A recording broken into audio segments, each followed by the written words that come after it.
Ok. Ok, amiga, ¿dónde están?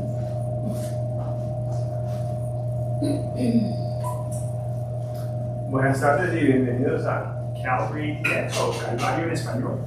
Estamos contentos que están acá con nosotros en persona o en línea.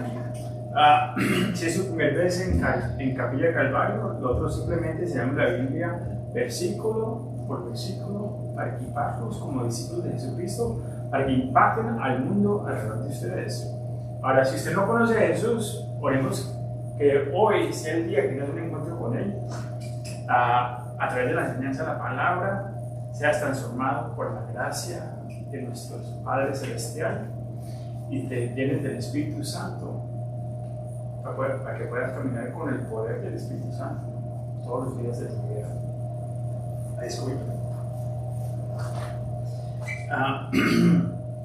Anuncios hoy seguimos con la colecta de nuestros abrigos anual para el invierno. Y si Dios quiere, pronto tenemos un anuncio, pero vamos a esperar a la doctora Mariluz que nos diga cuándo. Nuestra promesa de hoy viene de Josué 1:8, que dice: nunca se apartará de tu boca este libro. Este libro viene siendo la palabra de Dios, nuestra Biblia. Sino que el día de noche, mientras en él metirás en él. Wow.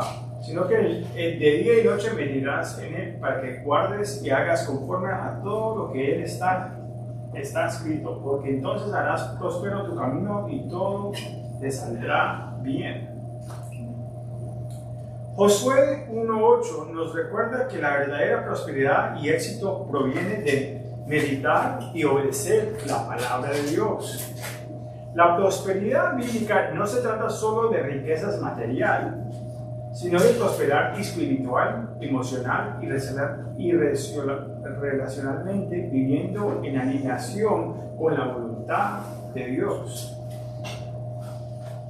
Experimentemos su paz, bendiciones y plenitud cuando sigamos sus caminos.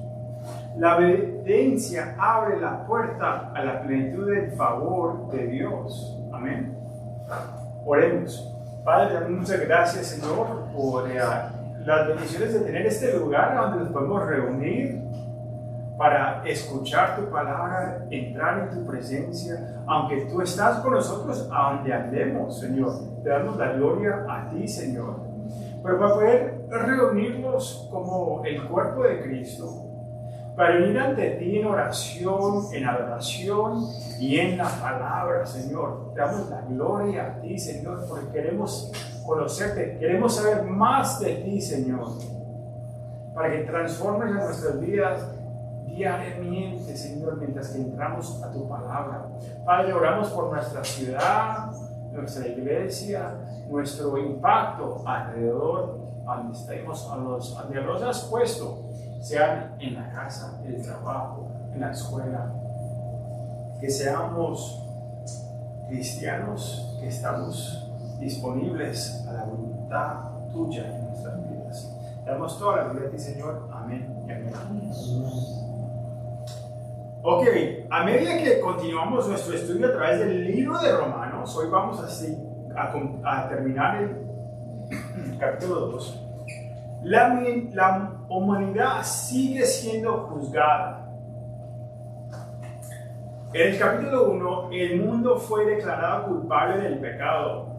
En el capítulo 2, el moralista que cree que es mejor que los que se entregan a los pecados del mundo también es culpable. Y hoy en día vamos a estudiar que los religiosos están siendo juzgados también. Que siempre recordamos que este mensaje, primero recuérdense que este mensaje no es solamente para el mundo, para el judío, para el moralista, para el religioso, sino para mí mismo, para uno, para usted. Disculpe un momentico.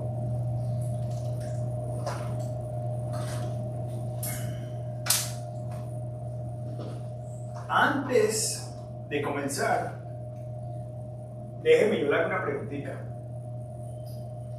¿Alguna vez has parecido que tenías todo bajo el control, pero por dentro estabas luchando? En el pasaje de hoy, Pablo aborda algo que debemos considerar. ¿Qué le importa a Dios, la apariencia externa o el corazón? ¿Qué es más importante para el Señor? El título de nuestro mensaje hoy es El corazón importa. También puede ser llamado las cosas del corazón.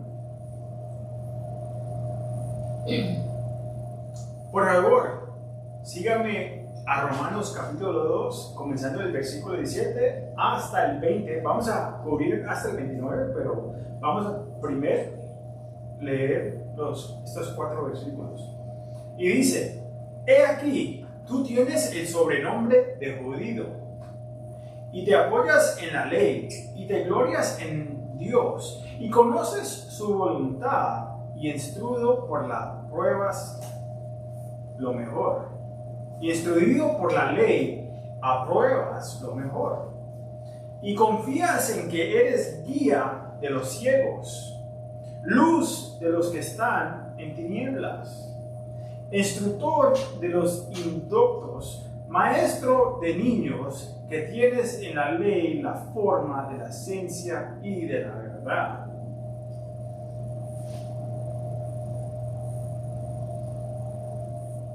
He aquí, tienes el sobrenombre de judío.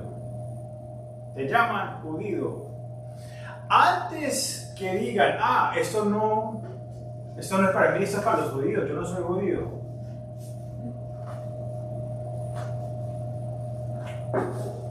Quiero que, por favor, detengan, hagan una pausa y pregúntense, ¿cómo este pasaje se aplica a mi vida? Porque recuérdese lo que dice la Biblia en 2 Timoteo 3:16. Toda la escritura es inspirada por Dios y útil para enseñar, para redarguir, para corregir, para instruir en justicia, a fin de que el hombre de Dios sea perfecto, enteramente preparado para toda buena obra. Entonces, ¿de quién está hablando acá? Sabemos que esta carta fue escrita a los cristianos que estaban en Roma, compuestos de judíos y gentiles. En Roma, la mayoría eran gentiles, pero había una población de judíos en esa área. Es como decir, ir a Nueva York y usted después va a Brooklyn y usted ve que hay los judíos todos reunidos, no sé cómo decir en español, ahí dice the ones with the black hats, los judíos que tienen los gorros negros, los pelitos por acá, vestidos de negros. Ustedes saben que están en el barrio ahí, ¿ok? Y hay una población muy grande de judíos en Nueva York. En Nueva York entero hay más judíos que en cualquier otro lugar en el mundo. Aún hasta un tiempo tenían más judíos en Nueva York que en Israel, pero ahora, después de que Israel se volvió una nación de nuevo y renació, la gente se empezó a Israel de nuevo. Pero la población más grande de judíos está en Nueva York. De todas maneras, en Roma había una población de judíos, aunque eran más italianos o romanos. Y esta carta está compuesta a los judíos y a los gentiles que eran cristianos. Esta sección se dirige a los judíos cristianos que también todavía estaban siguiendo la ley. Querían la gracia del Señor, pero también Pablo estaba advirtiendo, porque a él lo perseguían. Los judíos que eran de la ley, vamos a explicar un poquito acá, pero los judíos cristianos que se enorgullecían de su herencia judía y de su superioridad como pueblo elegido de Dios. Se jactaban de tener la ley, de conocer la voluntad de Dios, y creían que podían juzgar a los demás. Tenemos a cristianos así también en nuestras vidas, que somos los escogidos del Señor y somos superior a los demás. Esta mentalidad me hace recordar a los judaizantes que seguían a Pablo de pueblo en pueblo. Cuando se recuerda nuestros estudios en Hechos, enseñaban una combinación de gracia y esfuerzo humano, de obras, insistiendo en que los cristianos gentiles debían seguir la ley de Moisés para estar verdaderamente bien con Dios. El religioso dice, no es solamente suficiente la gracia del Señor, hay que seguir la ley, los 10 mandamientos, sabiendo que la ley es solamente un espejo para decirnos que somos pecadores. Pero dicen, hay que cumplir con el sábado, el día de reposo, el día de descanso. Ustedes, cristianos evangélicos, cristianos que celebran el día del Señor el domingo, deben celebrar el sábado.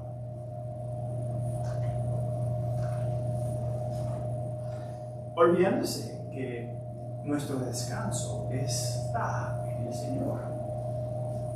Como dice Mateo 11:28, traer tus cargas, ustedes que están trabajadores, y descansen en mí.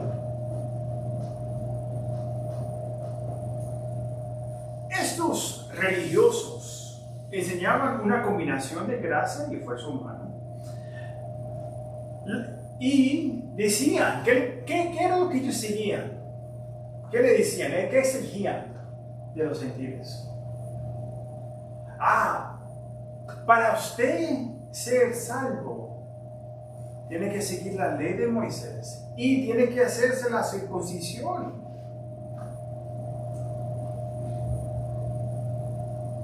Para poder ser salvo. La doctrina de ellos mezclaba la gracia a través de Cristo con las obras de la ley que Pablo condenó en el libro de Gálatas.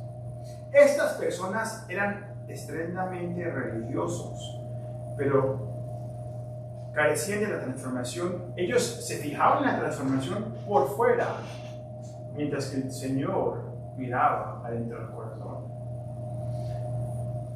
Recuérdense que Pablo tuvo un encuentro con Pedro, porque Pedro le estaba exigiendo a que los gentiles tenían que hacer la circuncisión, y Pablo tuvo que corregirlo. Pero no solamente eran los judíos religiosos que pudieran ser abiertamente religiosos. Vemos 5 formas, 5 puntos en que los cristianos de hoy reflejan a los judíos religiosos. Primero punto, muchos se llaman a sí mismos cristianos en función de su afiliación eclesiástica o en qué iglesia vas o qué denominación, porque dices, yo soy de la iglesia católica, nací mi familia es toda católica, entonces yo soy cristiano por afiliación. O yo soy carismático, o pentecostales, o bautista. Porque asisten a la iglesia, han sido bautizados, conocen el lenguaje cristiano, leen la Biblia, dicen que son cristianos, pero sus vidas no han sido transformadas. Cuando nos encontramos con el Cristo resucitado, debe haber un poder transformador, evidente en el fruto del Espíritu. No es evidencia hablar en lenguas. No, el fruto del Espíritu es amor, paz, gozo, paciencia. No los regalos del Espíritu. Segundo punto, tenemos, como los judíos, tenemos la palabra de Dios, pero la tenemos completa. Pero al igual que los rabinos judíos, podemos usarla para justificar nuestros pecados y estilo de vida. No basta con conocer la Biblia, debemos obedecer si queremos experimentar las promesas y bendiciones de Dios, como leímos en nuestra promesa de hoy. Tercer punto. A menudo nos jactamos de nuestra relación con Dios, dándole servicio de labios para afuera en público, mientras nos entregamos a los deseos mundanos en privado. Ese espectáculo es un espectáculo para que los demás me vean, parecidos como los líderes religiosos que el Señor Jesucristo abiertamente los regañó en Mateo. Cuarto punto, nos enorgullecemos.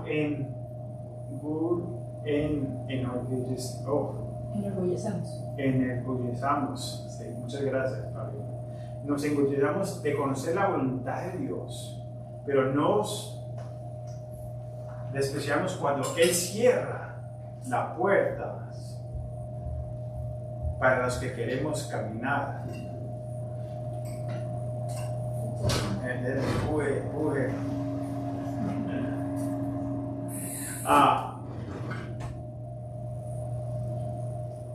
Queremos abrir las puertas donde el Señor no ha abierto. El Señor me trajo a un lugar, pero ahora quiero abrir mi propio camino. Quiero regresar a donde Él ya ha cerrado la puerta. Quiero establecer algo de mi propia confianza, sin buscar del Señor su voluntad, y abrir mi propio camino. Y después queremos la bendición del Señor y justificamos nuestras acciones con la palabra de Dios. Lo sé, lo he hecho. Quinto punto, al igual que los judíos, somos rápidos para juzgar a los demás, señalándoles la paja del pecado en el ojo de la otra persona, sin quitar la tabla que tenemos en el ojo nosotros mismos.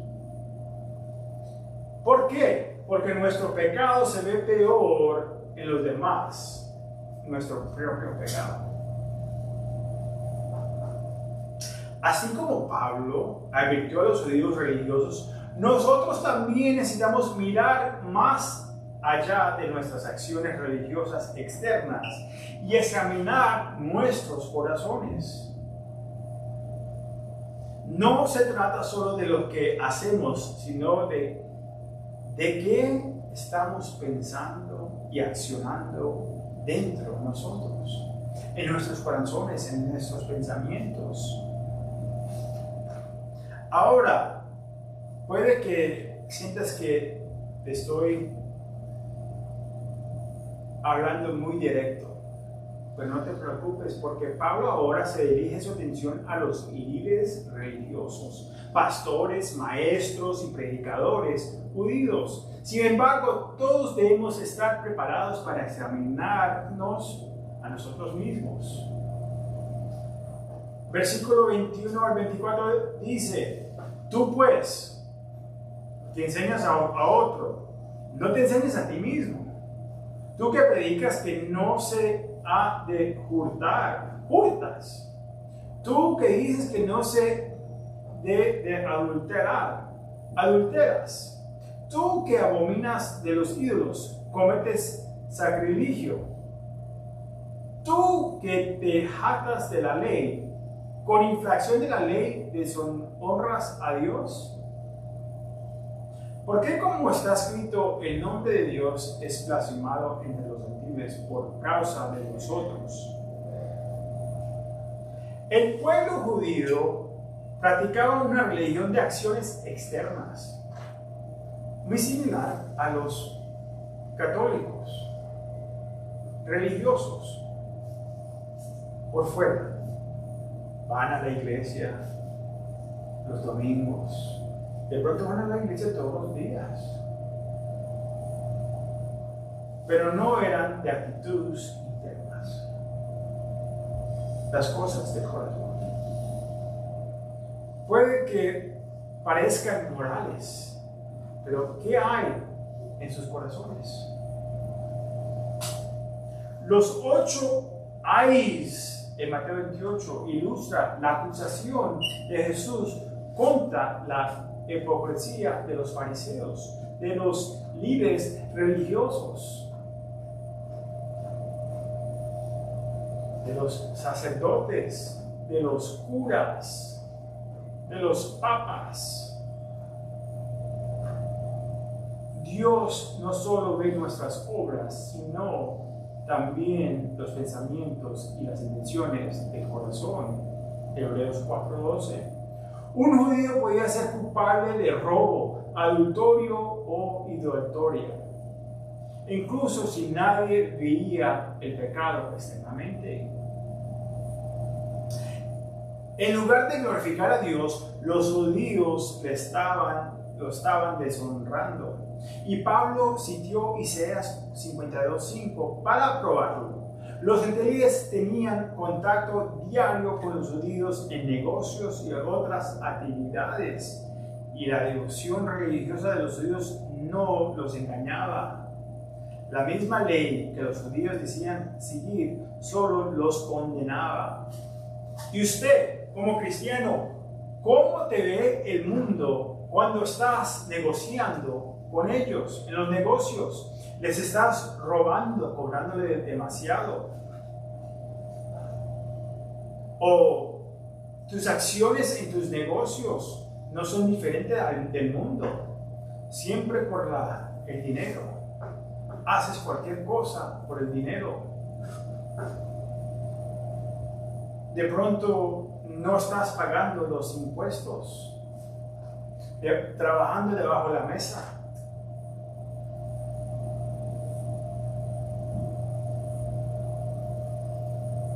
Pero te orgullas como ser cristiano.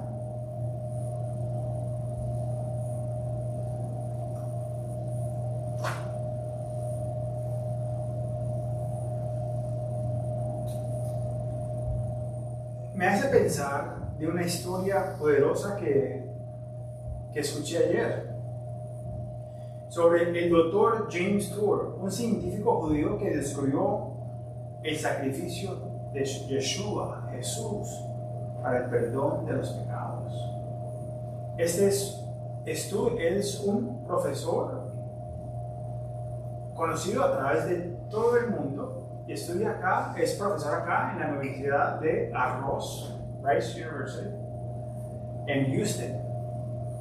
Y es muy bien conocido,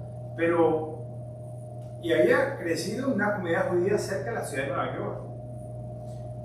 Y James tenía poco, Hamas o Santiago, tenía poco entusiasmo por la religión judía. Mientras estaba en la Universidad de Syracuse, allá en Nueva York, conoció a cristianos nacidos de nuevo, lo que lo confundió. ¿Qué quiere decir nacer de nuevo? ¿Cómo? No entiendo eso. Era como el fariseo Nicodemus, que se encontró con el Señor por la noche y cuando el Señor le dijo, ¿qué necesito para recibir el Espíritu Santo? Le dijo, tienes que nacer de nuevo. Y él no entendía, ¿cómo voy a entrar al vientre de mi madre de nuevo? Y así estaba confundido este judío. Un día un estudiante compartió el evangelio con él usando una ilustración de dos montañas. En una estaba Dios y en el otro estaba un hombre. Y en el medio, lo que los separaba era el pecado. Jamás argumentó que no era un pecador, que no había hecho nada muy malo. Yo no le he robado a nadie, yo no he ido a la cárcel. No, yo soy una buena persona. Si se recuerdan de nuestro estudio hace 2 semanas. No, yo soy una buena persona. La ley, yo soy como Pablo o Saúl. Nunca he quebrado la ley. Yo no soy una mala persona.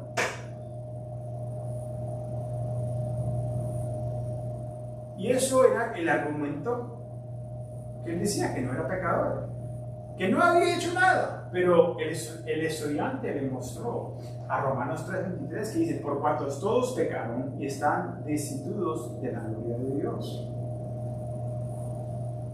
Luego vino el versículo que traspasó su corazón, que era como una bala al corazón. Como si le hubieras echado una espada adentro del corazón y lo cortó. Porque así es la palabra del Señor. Cuando la leemos, las palabras de Jesús sobre cómo la lujuria en el corazón es igualmente a cometer adulterio. Que si miras a otra mujer de maneras sexuales, o con lujuria sobre ella, es lo mismo que cometer el adulterio. Y jamás, luchando con la pornografía, sintió el peso del pecado. ¿Cómo es que este hombre, que habló estas palabras hace 2000 años atrás, supiera de mi pecado? Se dio cuenta de que sin el derramamiento de sangre no hay perdón de los pecados. Para los judíos no hay templo. El templo fue destruido en el año 70, ya más, casi 2000 años atrás. Fue destruido el templo. Y entonces, ¿quién me perdonará si no hay derramamiento de sangre? Después empezó a estudiar la Biblia. Y en Isaías 53 jamás oró por perdón. Esta noche sintió la presencia de Yeshua, Jesús, a su lado. Más tarde incluso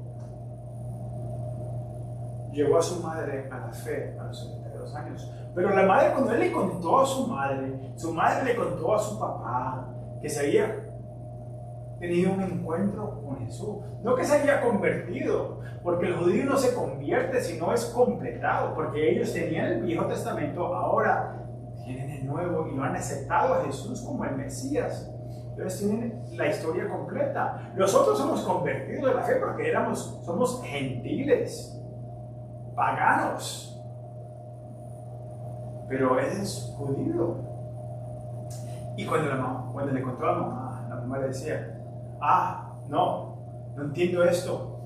Y por razón mataron a Jesús, lo apiedraron, porque ¿cómo se va a levantar contra los religiosos y decirles que son como una tumba vacía, tiene la cara blanca como una tumba que está de muerto? Lo mereció, pero la mamá, viendo su vida, viendo la vida de su nieta, que a los 15 años leyendo la palabra de Dios, estudiando la Biblia, viendo la transformación, aceptó a los 72 años al Señor.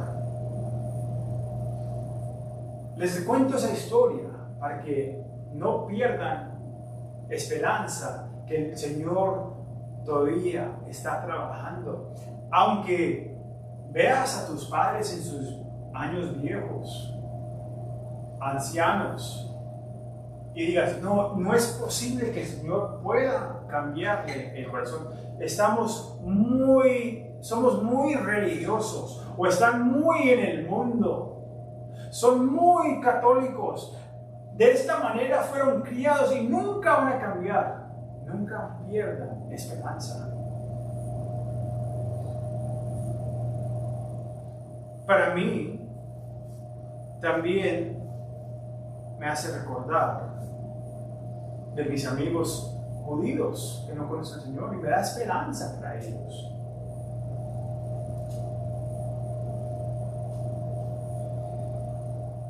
Ahora, al reflexionar sobre el estado del cristianismo hoy en día, el mundo ve nuestra hipocresía y no quiere formar parte de ella. Empezamos por los pastores, maestros y predicadores, los líderes de la iglesia. Santiago 3:1 dice: hermanos míos, no os hagáis maestros muchos de vosotros, sabiendo que recibirás mayor condenación. Palabras fuertes. Debido a su significante influencia, los maestros de la palabra serán juzgados más estrictamente. Si un maestro cae, puede llevarse a muchos otros con él, y Dios lo hará responsable de su impacto. ¿Qué le dijo a los hipócritas religiosos? Ustedes, siendo ciegos, están llevando a los ciegos detrás de ustedes al infierno. Y hay muchos pastores que están ciegos y llevando a gente hacia el infierno. Porque no están predicando un evangelio, están predicando algo, un evangelio diferente.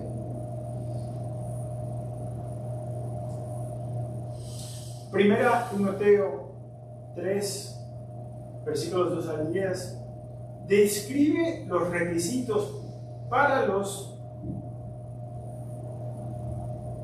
pastores y superintendentes que Dios ha puesto a cuidar sobre las ovejas del Señor, a los que ha puesto en posición de liderazgo en la iglesia.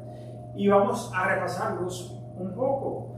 Dice: pero es necesario que el obispo, que solamente no es una posición, el obispo es una posición de el que está en puesto de mirar sobre las iglesias, sobre el cuerpo de Cristo, y ha estado en esa posición. Será irresponsable. ¿Qué quiere decir irresponsable? Quiere decir, también cuando leamos estas cosas, no es solamente para el líder. Primero, la primera aplicación es para el pastor, el obispo, el que está en el ministerio. Pero recuérdense, como hombres y mujeres de Dios, ustedes están también en una posición de liderazgo en sus casas, en su trabajo. De pronto, usted todavía tiene a hijos y hijas. Ellos están viendo su ejemplo. Si está trabajando y es un líder en su trabajo, los que trabajan para usted están viendo su ejemplo. Ahora, el obispo será irresponsable. Quiere decir que cuando le traigan las acusaciones, no es que no le traigan, les van a traer acusaciones a uno que puedan ser irresponsables, porque lo que te tienen a ti, el sucio que te tratan de tirar, no va a pegar, porque tu vida es irresponsable. Marido de solo una mujer, un pastor, un líder, un cristiano debe tener solamente a una mujer. No quiere decir que te has divorciado antes de Cristo y ahora te casaste de nuevo y ya te tienes que quedar soltero. No es. Está hablando de que si estás casado, te quedas estás casado y solamente a una mujer. ¿Cuántos pastores hoy en día no están cambiando a sus esposas por la secretaria, por una mujer más joven, o se han ido del matrimonio? Sobrio, atentamente, no endrogado, prudente, decoroso, hospedador, apto para enseñar. Primero habla sobre el carácter que tenemos que tener antes de enseñar. Enseñar fue la última cosa que habló, pero primero está hablando del carácter del líder, del carácter de un cristiano. Aplíquenselo a la vida suya. No dado al vino.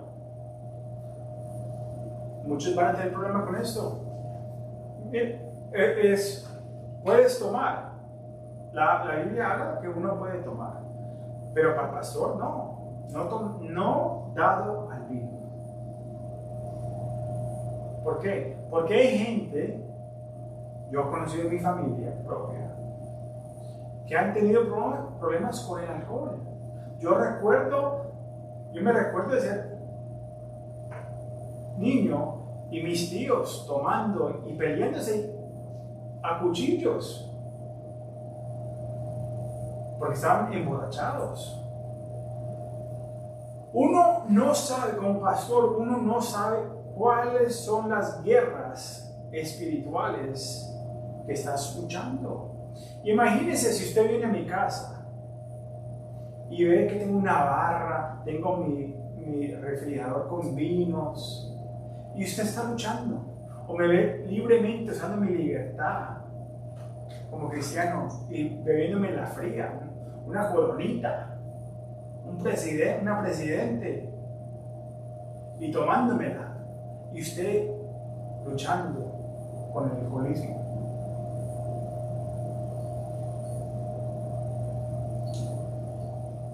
No bendicerio, no codicencio de ganancias deshonestas. Wow, eso es un problema hoy. ¿Cuántos pastores no codician las ganancias?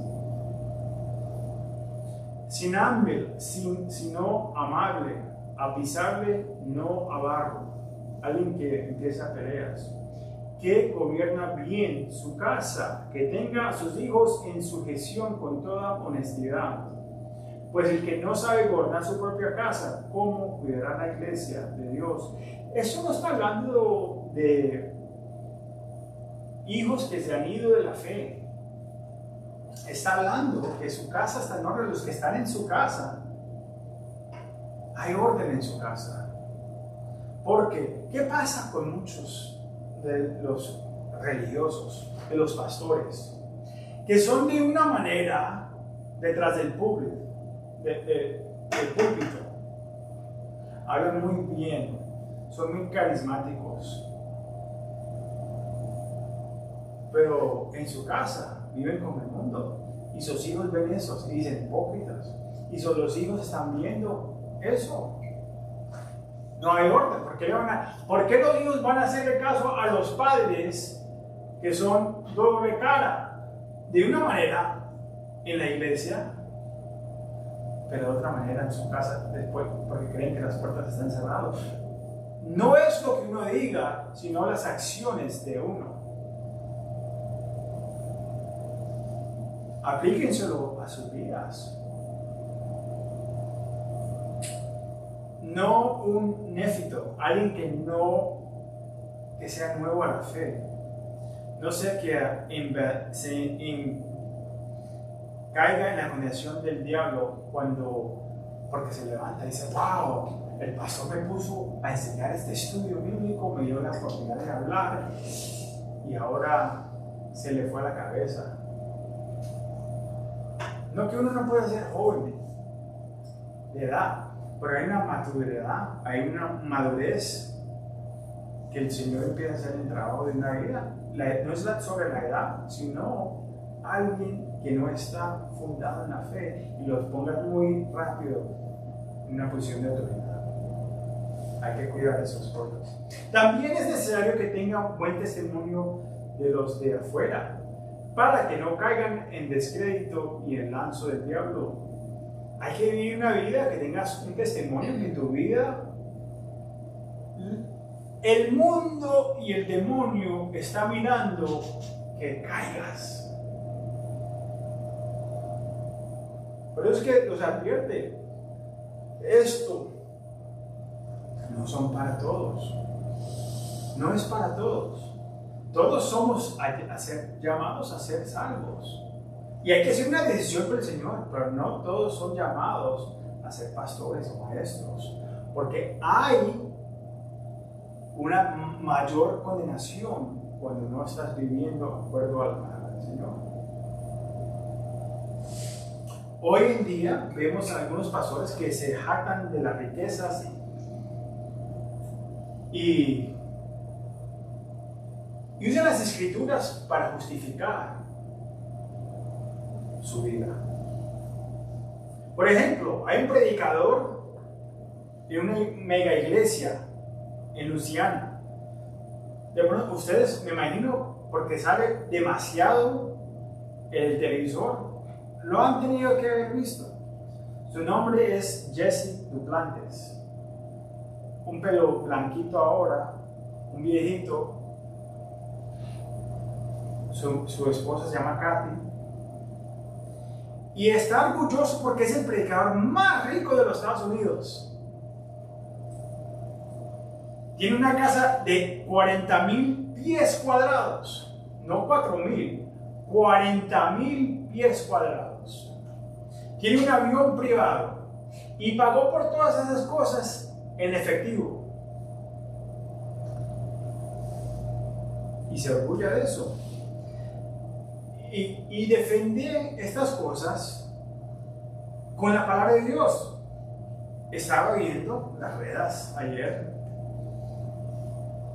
y le dice a su esposa, le da un versículo, el Salmo 49:16. Y le dice, leas la versión amplificada. Mira lo que el Salmo 49:16 dice.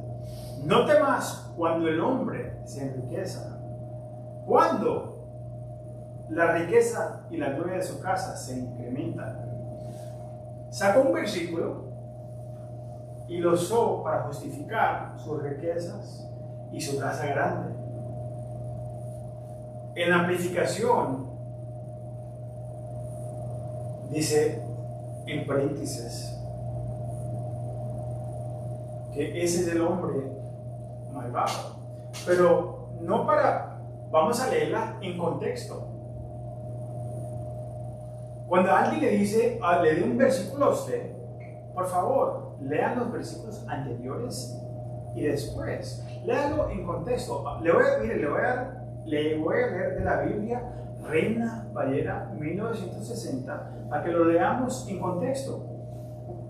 Salmos 49, 16 al 20 dice, no temas cuando se enriquece alguno, cuando aumente la gloria de su casa. Chévere. Porque cuando muera no llevará nada, ni descenderá tras él su gloria. Aunque mientras viva llame dichoso a su alma, y sea loado cuando prospera, entrará en la generación de sus padres y nunca más verá la luz. Y el hombre que está en honro y no entiende, semejante es a las bestias que perecen. No está hablando de un hombre de Dios, está hablando el Salmo 49 nos hace recordar que la riqueza y el éxito del mundo no durarán. Lo que importa es la condición del corazón.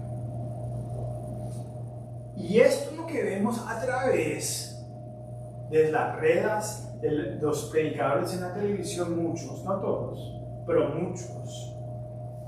Aún, sin embargo, estaba viendo, ya que estoy estoy en las redes viendo a una iglesia en California, en Bakersfield específicamente, y había una mujer profética, la profética, y hablando cosas que no eran bíblicas.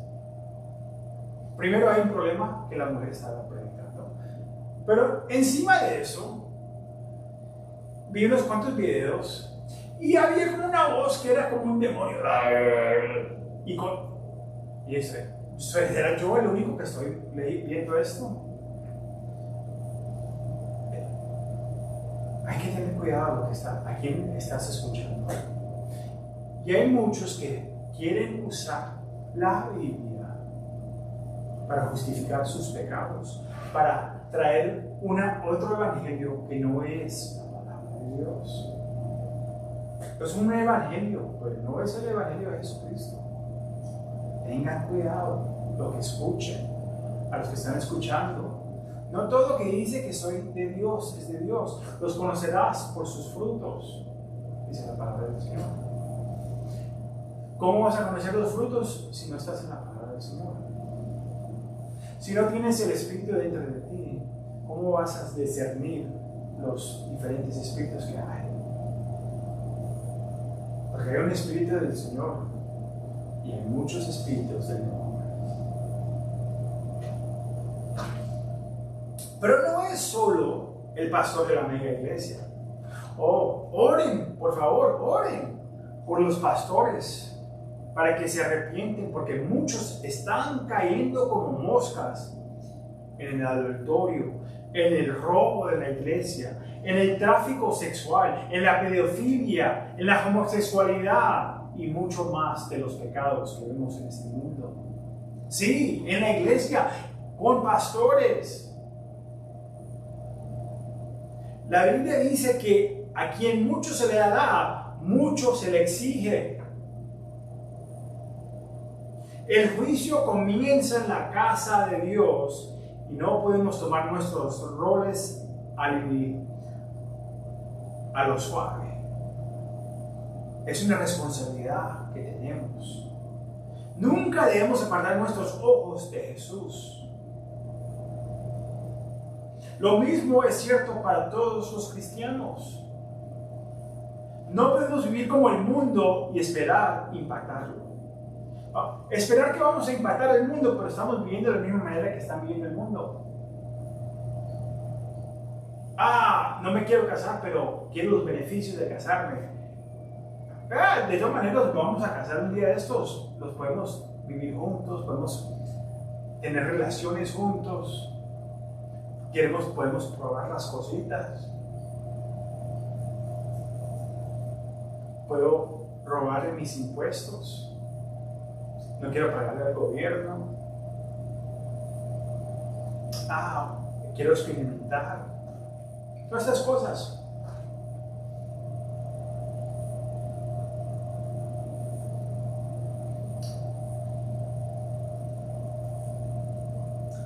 Si Pablo estuviera viviendo hoy, la iglesia americana estuviera recibiendo una carta, como la iglesia de 1 Corintios, porque América se está viendo muy carnal. Hay pecado en el campamento y necesitamos sacarlo a la luz, arrepentirnos y eliminarlo, o la iglesia va a morir como la iglesia en Europa. En Josué 7, Acán desobedeció el mandato de Dios de no tomar nada de Jericó, lo que provocó la ira de Dios sobre todo Israel. La desobediencia de una persona afectó a toda la nación, mostrando cómo el pecado contamina a una comunidad y viola su pacto con Dios. Como líderes, nuestros pecados impactarán a la iglesia y a la que el Señor nos ha llamado a servir y al cuerpo de Cristo. Nuestra hipocresía y aceptación del pecado impacta nuestro testimonio de un mundo perdido. La santidad exterior no significa nada si nuestros corazones no están bien con Dios. Vamos a terminar nuestro estudio leyendo los últimos 5 versículos, del 25 al 29, que dice: pues, Pablo era paisa, pues en verdad la circuncisión aprovecha si guardas la ley, pero si eres transgresador de la ley, tu circuncisión viene a ser incircuncisión. Si pues el incircunciso guarda las ordenanzas de la ley, no será tendida su incircuncisión como circuncisión. Y el que físicamente es incircuncidado, pero guarda perfectamente la ley, te condenará a ti, que con la letra de la ley y con la circuncisión eres transgresador de la ley. Pues no es judío el que los es exteriormente, ni es la circuncisión la que se hace exteriormente en la carne, sino que es judío el que lo es en lo interior. Y la circuncisión es la del corazón, en espíritu, no en letra. La alabanza de cual no viene de los hombres, sino de Dios. La circuncisión es una marca significante del pacto, identificando al pueblo de Dios, los judíos, por el pacto de Dios. Era una señal externa de los que se suponía que era una realidad interna y ilustraba los tratos de Dios con la carne. Comenzó con Abraham, el padre de la nación judía, en Génesis 17. Para los judíos, los gentiles eran perros incircuncidados, usted y yo.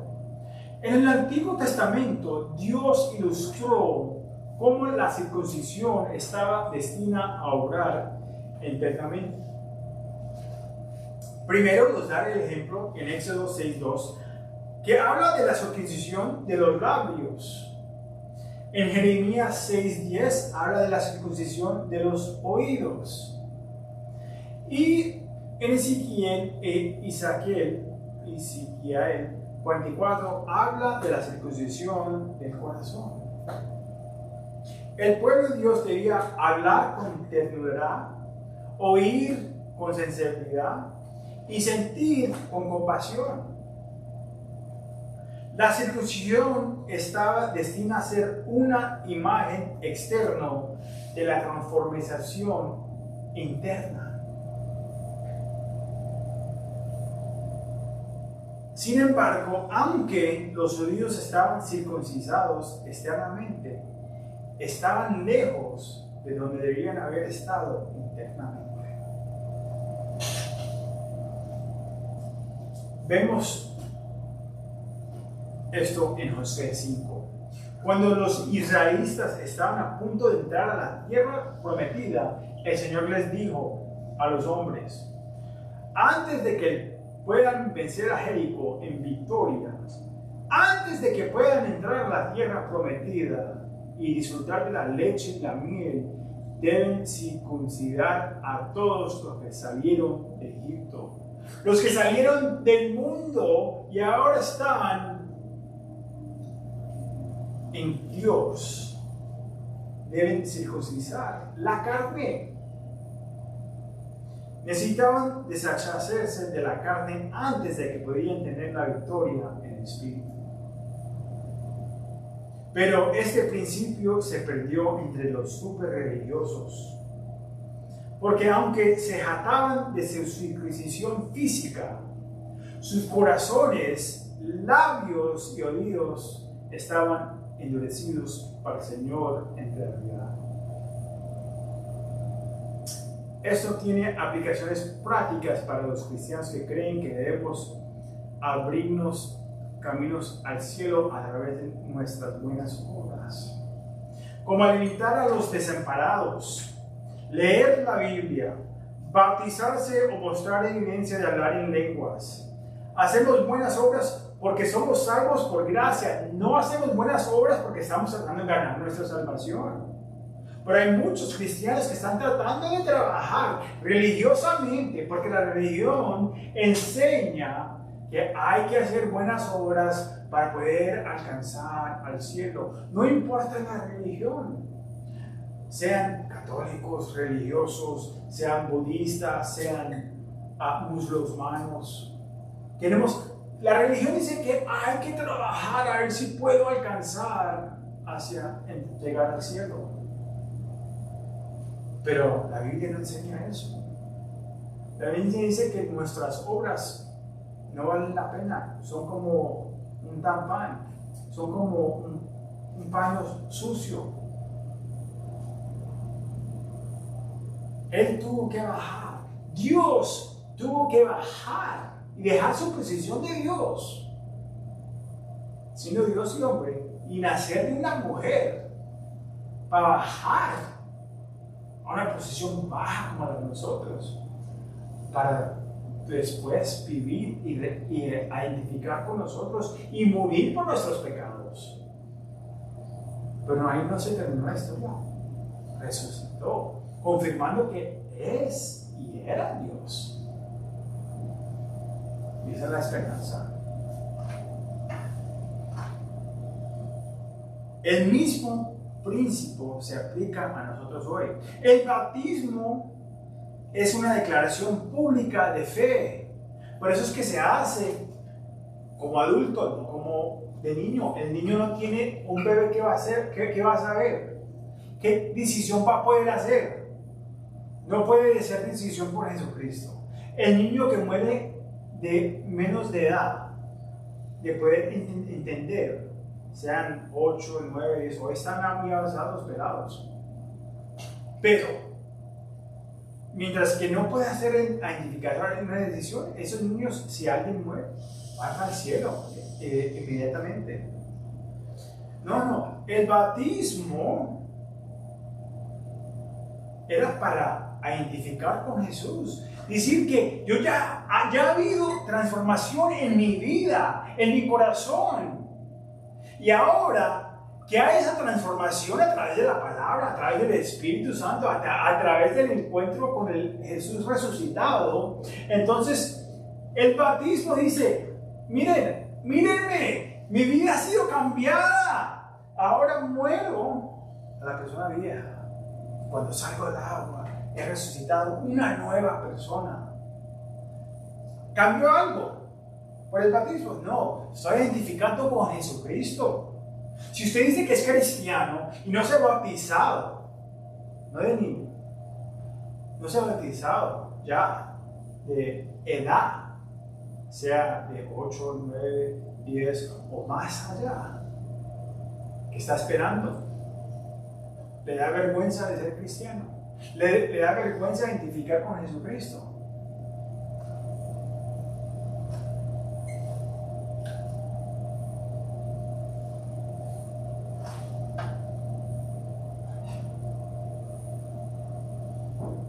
Cuando la palabra de Dios circuncida nuestros corazones y ponemos nuestra fe en Jesús, somos sellados por el Espíritu Santo. El primer paso de nacer de nuevo es reconocer que eres un pecador, como lo hizo el doctor Hamas Tor, el judío. Arrepiéntete, confiesa con tu boca y cree que Jesucristo es el Señor. Me encanta esto que dice en Romanos 11:25, porque no quiero, hermanos, que ignores este misterio, para que no seas arrogantes en cuanto a vosotros mismos, hablando a los gentiles, que han acontecido a Israel indecentamente en parte hasta que haya entrado la plenitud de los gentiles. Y luego todo Israel será salvo, como está escrito. Vendrá de Sión el libertador, que apartará de Jacob o de Israel la impiedad. Y este será mi pacto con ellos cuando yo quite sus pecados. El evangelio que tenemos de Cristo de Dios vino de Israel. Vino de un Mesías de Israel, un judío, Él no ha terminado con Israel hasta que termine con nosotros. Él va a cumplir las promesas a Israel. ¿Y quién es el judío? Primero vemos que es el que ha confiado en el Mesías como el libertador, como a Dios que vino por sus pecados. Pero estamos en el tiempo de los gentiles. El Señor todavía está recogiendo a los gentiles para entrar a su reino, pero Él nos ha olvidado a Israel. Nosotros como cristianos debemos apoyar y orar por Israel. Que el Dios de Israel destruya a sus enemigos que están atacando a Israel ahora. O que salve a aquellos musulmanes y árabes que están en esos países, que se arrepienten. Que los terroristas se arrepienten. Pero los que vienen en contra de Israel, que les quiebre los dientes, como dice David, y los destruya. La iglesia tiene que estar firme en apoyo de Israel. Es bíblico. Pero ¿quién es el judío? El que ha puesto su confianza en el Mesías de Israel. Todos somos pecadores y no podemos entrar al cielo por nuestras obras. Incluso si no hemos pecado externamente, hemos cometido pecados en nuestros corazones. Sin embargo, Jesús pagó el precio por nuestros pecados en la cruz, primero por los judíos y luego por los gentiles. Oremos. Padre, te damos muchas gracias, Señor, por esta tarde. Gracias por tu palabra que corta entre hueso y la médula. Señor, te damos la gloria a ti, Señor, que tú estás trabajando en nuestros corazones, Señor. Que no tengamos corazones de piedra, sino que tengamos un corazón de carne que estás abriendo y transformándolo aún cuando entramos a tu palabra. Te damos la gloria a ti, Señor, que tú seas alabado, Señor. Te alabamos, Señor, te damos la gloria a ti, Señor. Y decimos, ven Jesús, ven. Ven Jesús, ven, Maranatha. Decimos, Señor, te damos la gloria, Señor. Amén y amén. Dios me lo bendiga.